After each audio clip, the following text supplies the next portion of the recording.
How to use VPN on Brawl Stars. So basically, why do you use VPN?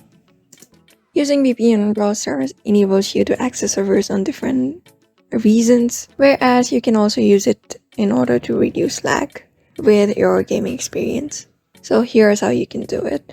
If you have Brawl Stars on your phone and you need to download a VPN, just go to your Play Store and search for VPN.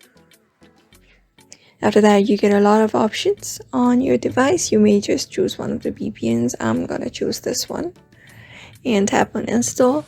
After installing, what you can do is open it. After opening it, just choose a server. You may choose any of the servers. I'm gonna choose this and tap on connect.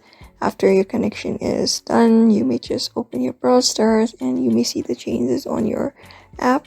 Your gameplay must have been smooth and there may be no lag. So in that way, you can use VPN on Brawl Stars easily. So thank you for watching this video and I hope this video was helpful.